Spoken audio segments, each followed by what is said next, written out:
Hello बच्चों, 16 दिन 16 class में आप सबका स्वागत है।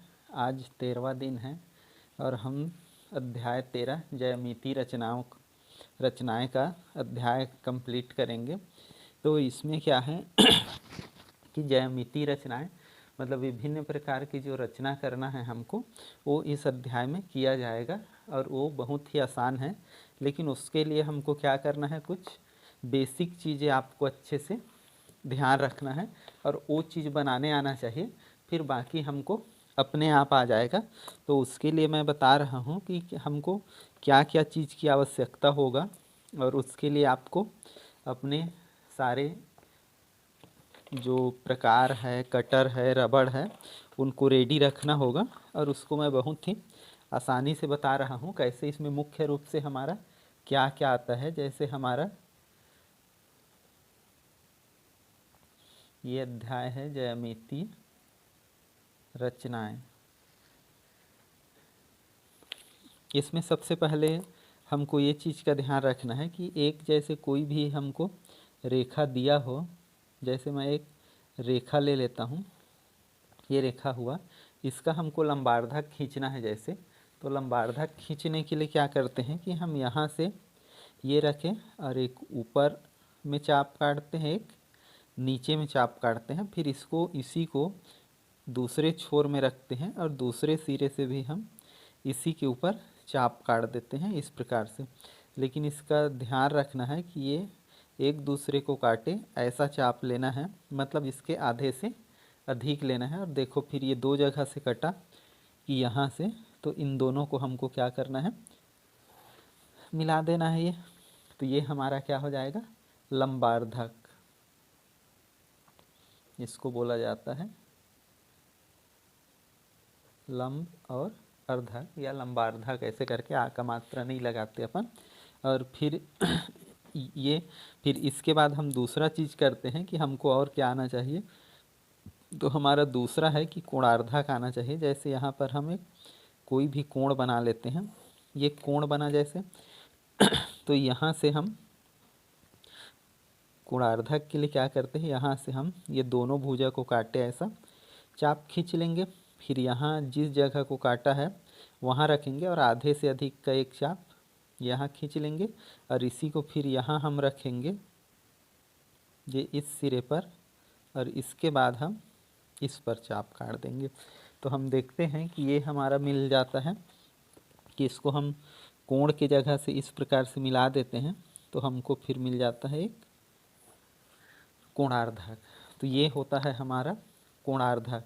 तो लंबार्धक खींचने आना चाहिए आपको और कोणार्धक खींचने आना चाहिए। कि लंबार्धक और कोणार्धक जब हम खींचने आ जाएगा तो हमको बहुत ही आसानी से, जो इसका मुख्य चीज़ है, दो मुख्य चीज़ें, एक अंतःवृत्त, एक परिवृत्त और समरूप त्रिभुज, वो चीज़ आना चाहिए। इसी में एक और मैं बता देता हूँ कि हम वास्तव में लंबा जो समांतर रेखा है वो कैसे खींचते हैं। तो समांतर रेखा खींचने के लिए क्या करते हैं, जैसे ये एक रेखा हो, इस बिंदु पर हमको समांतर रेखा खींचना हो, तो इसको सबसे पहले इसको हम, ये मान लो कोई भी बिंदु है P, इसको हम इस प्रकार से मिला लेते हैं इसमें। इसको मान लो ये यहाँ पर कटा हमारा Q पर। अब यहाँ से क्या करेंगे कि इसका लंबार्धक खींचने के लिए हम लोग सबसे पहले यहाँ इसका समांतर खींचने के लिए ऐसे छोटा सा लेते हैं चाप और इसमें इस प्रकार से ये चाप काट देते हैं। इसके पश्चात यहाँ भी ये करते हैं और इसमें भी हम एक चाप खींच देते हैं कि हमको कैसे ये करना है कि उस बिंदु पर हमको एक समांतर रेखा खींचना है। तो इसको आगे बढ़ाए रहेंगे, मतलब इस प्रकार से थोड़ा आगे तक रखेंगे और बिंदु तो यही रहेगा। अब इसको हम क्या करते हैं, यहाँ पर ये इस टाइप से ये एक इसी चाप के बराबर खींचे। फिर यहाँ हम नापते हैं इसको कि ये दोनों कितना है, ये वाली, और इसको हम लोग थोड़ा सा ये दोनों का माप जितना रहेगा, यहाँ से हम इसको काट लेंगे। ये यहाँ से कटा था तो हम इधर से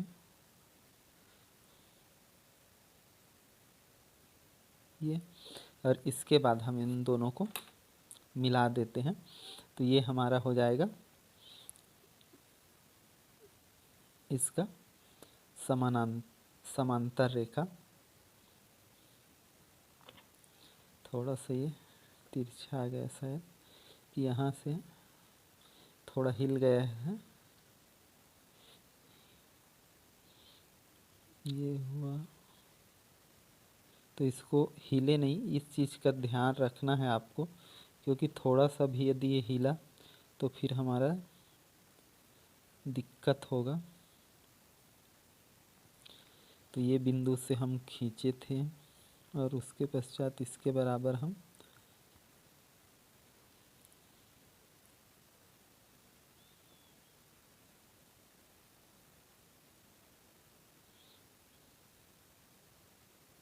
इसका उपयोग रेखा में हमको बहुत आसानी से करना है। वैसे यहाँ पर थोड़ा सा भले ना करें, ये देखो यहाँ पर आ रहा था वो।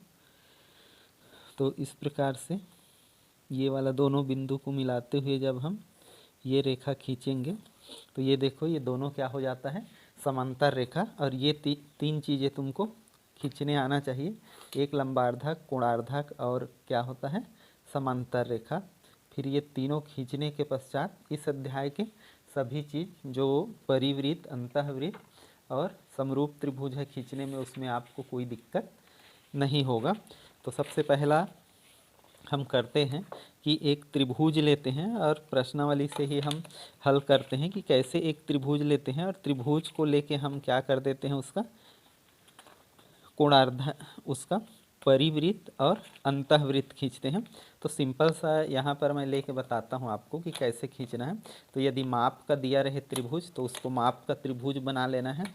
कि हमको मान लो एक त्रिभुज दिया, मतलब हम ऐसे ही ले लेते हैं कि हमको एक जितना भी माप का देगा, जैसे ये हुआ, या हम इसको बना लेते हैं।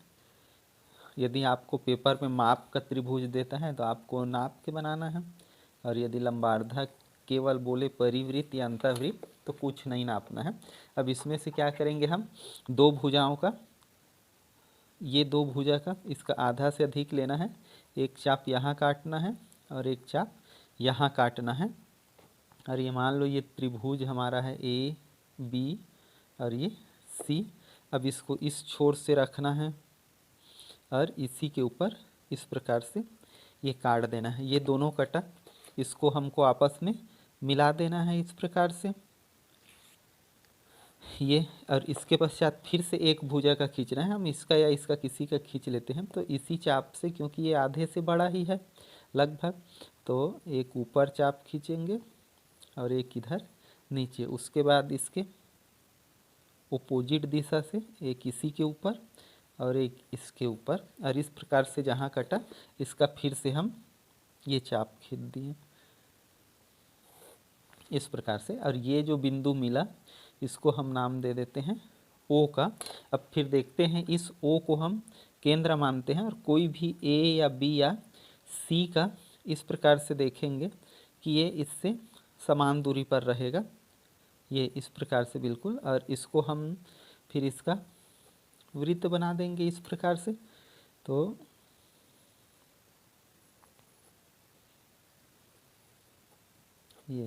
ये हमारा हो जाएगा परिवृत्त, और ये परिवृत्त है। और ये जो होता है ये इसका कहलाता है परिकेंद्र।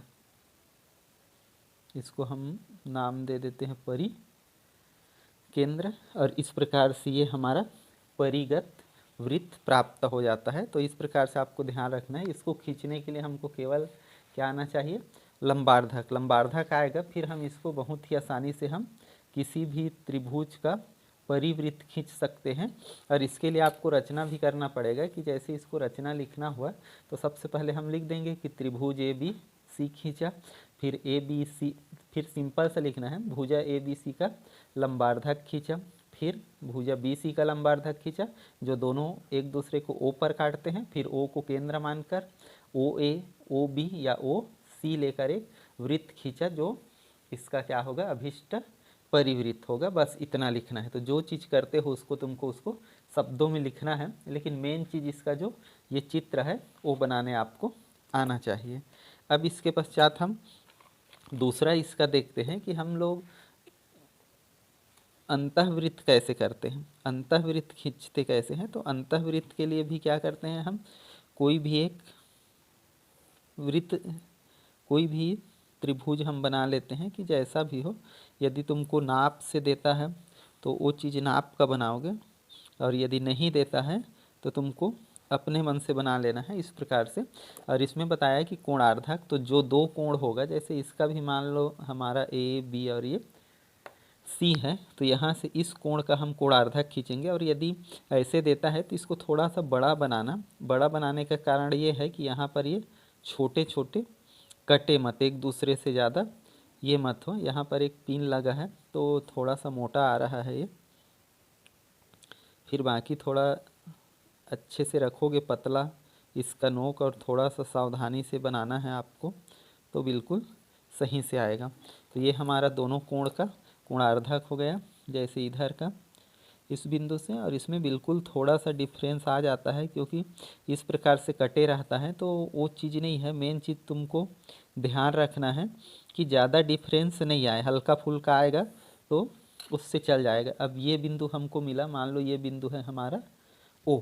अब इस बिंदु से क्या करते हैं हम कि ये बिंदु से हम इस भुजा पर लंब खींचते हैं। तो इस भुजा पर लंब खींचने का तरीका ये है कि यहाँ से लोगे और ये भुजा से बाहर तुमको रखना है चाप, और इसको इस प्रकार से काटना है ताकि ये दो जगह काटे, एक यहाँ पर एक यहाँ पर। अब यहाँ से रखोगे और इसी से लगभग एक यहाँ काटोगे और ये यहाँ काट देना है। तो ये जो दो कट, ये जो दोनों जहाँ पर कटा है इसको हमको उस बिंदु ओ से मिला देना है। तो उस ओ बिंदु से मिलाएंगे तो ये क्या कहलाता है, किसी बाह्य बिंदु से किसी रेखा पर लंबार्धक खींचना या लंब खींचना, इस प्रकार से। तो ये बिंदु मिलेगा हमको, तो इसको हम नाम दे देते हैं P। फिर ये ही क्या होगा हमारा 90 अंश, और ये 90 अंश होगा। फिर यहाँ से हमको क्या करना है कि इसी के बराबर OP के बराबर हम वृत्त खींचेंगे, जो ये सबको क्या करेगा, काटेगा। तो यहाँ पर थोड़ा सा ध्यान रखना कि हल्का सा इसको एडजस्ट करके खींचना ताकि कोई भी इसका भाग बाहर मत निकले, अंदर रहे। तो थोड़ा सा कम ज़्यादा ऐसे हो सकता है, मतलब सभी भुजाओं को टच करें।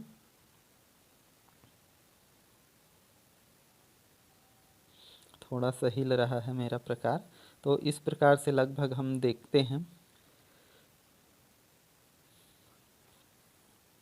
ये। तो इसका सिस्टम आपको अच्छे से जानना है ये। तो देखो लगभग ये बिल्कुल सही बना हमारा, कि ये चीज़ है कि इससे बाहर नहीं जा रहा है हमारा, ये अंदर ही आ रहा है। यहाँ से थोड़ा ओवरलैप हो गया, मतलब ज़्यादा हो गया, तो ये भी लगभग टच कर रहा है। तो चित्र देखने से ऐसा लग जाए कि हमको देखने से ही लग रहा है कि ये अंतःवृत्त है, और इसमें देखे थे ये परिवृत्त है। ये बिल्कुल स्पष्ट है, मतलब थोड़ा बहुत ऐसे रहेगा वो चल जाएगा, इसमें कुछ नहीं होगा। तो इसमें भी तुमको लिखना है कि इसका जैसे रचना का पद लिखेंगे तो पहला पद क्या हो जाएगा, एक त्रिभुज बनाए ABC। अगला चीज़ क्या किए, कोण B का कोणार्धक खींचे, इसका कुछ भी नाम दे देंगे हम XY। और उसके बाद क्या करेंगे, अपन दोनों का जो कोणार्धक है बिंदु O पर मिला। अब वहाँ से क्या करेंगे, BC पर एक लंब खींचे जो BC को P पर काटता है, फिर O को केंद्र माने और O को OP को त्रिज्या लेकर ऐसे खींचेंगे, तो ये इसका क्या मिल जाएगा, परिवृत्त। तो यही क्या है, अभिष्ट परिवृत्त। और इसका जो ये वाला बिंदु है इसको हम नाम देते हैं अंतः केंद्र। तो यहाँ पर एक चीज़ का तुमको ध्यान रखना है, परिवृत्त का जो केंद्र आएगा वो परिकेंद्र कहलाता है। परिवृत्त का केंद्र परिकेंद्र, अर्थात लंबार्धक जो खींचते हैं उसका केंद्र, और यहाँ कोणार्धक जहाँ पर मिलता है उसको क्या बोला जाता है, अंतः केंद्र। तो आपको ध्यान रखना है कि पेपर में कई बार आया है अंतः केंद्र क्या है और परिकेंद्र। तो परिकेंद्र क्या होता है, जहाँ पर लंबार्धक मिलते हैं, और अंतः केंद्र क्या होता है, जहाँ पर कोणार्धक मिलते हैं। तो इस प्रकार से इसको हल करना है। एक दूसरा चीज़ दे सकता है कि इसमें मुख्य रूप से 4 चीज़ें हैं, 4 के अलावा जनरली नहीं आता। तो इसमें एक रेखा दे देगा तुमको कि हमको एक रेखा दे दिया, मान लो कि एक रेखा है हमारा 6 सेंटीमीटर का, ये 6 सेंटीमीटर का, इसको तुमको बांटने को बोल दिया कि 2:3 में हमको विभाजित करना है। तो 2:3 में विभाजित करने के लिए ऐसे बोलेगा तो सबसे पहले इस रेखा से ऐसा एक इस प्रकार से खींच लेते हैं। मान लो किरण जैसी ये रेखा ए बी है, रेखाखंड ये 6 सेंटीमीटर है। अब इसको हमको 2:3 में विभाजित करना है। तो इसके लिए क्या करेंगे, हम इसको बराबर बराबर ये दोनों मिला के 2 3 5 तो 5 भाग में हम बांट लेंगे। तो हमारा 5 भाग होगा। यहाँ से बराबर बराबर लेना है आपको कि 2 सेंटीमीटर, ये 2 सेंटीमीटर, 2 सेंटीमीटर और ये 2 सेंटीमीटर और ये 2 सेंटी, ये 5 बराबर भाग हुआ। फिर जो लास्ट इसको नाम दे देंगे कोई भी, A1, A2, A3, A4 और A5। जो तो इसमें से 5 इसलिए लोगे कि जितने अनुपात में देगा उतने भाग लेना है। फिर ये लास्ट वाले को इस B से मिला देना है, ये ऐसा करके। अब यहाँ से हम लोग देखेंगे कि ये 2:3 है, मतलब एक तरफ 2 रहना चाहिए, एक तरफ 3। तो हम देखते हैं 1 और ये 2। तो इस बिंदु पर क्या करना है, इसके समांतर रेखा खींचना है। तो जो बताया था कि यहाँ से हम क्या करते हैं, इसके समांतर खींचते हैं। तो इस प्रकार से ऐसा खींचें, फिर इतना ही बड़ा चाप यहाँ से खींचोगे ऐसा। फिर इसके पश्चात इसके लिए क्या करते हैं, ये दोनों के बीच में ये जितना का गैप है, ये लगभग इतने का, तो इसको लेते हैं और ये जहाँ पर काटा है, ये जिस जगह से काटा है उसके ऐसे बराबर ले लोगे। और इसको कहाँ से मिला देना है तुमको, A2 से। ये हमारा हो जाएगा A2। इस प्रकार देखते हैं हम, देखने से ही लग रहा है ये समांतर है बिल्कुल। और इस बिंदु को हम नाम दे देते हैं C का। तो ये जो हमारा हो जाएगा AC/C B, ये इक्वल टू हो जाएगा 2:3। और इस प्रकार से ये हमारा जो 2:3 एक रेखाखंड रहेगा, उसको 2:3 में हम इस प्रकार से आसानी से विभाजित कर सकते हैं। तो ये हमारा है कि रेखा को काटना। अब इसके पश्चात हम क्या करते हैं, एक त्रिभुज लेते हैं और उसके हम कुछ भी ऐसा अनुपात में बनाते हैं।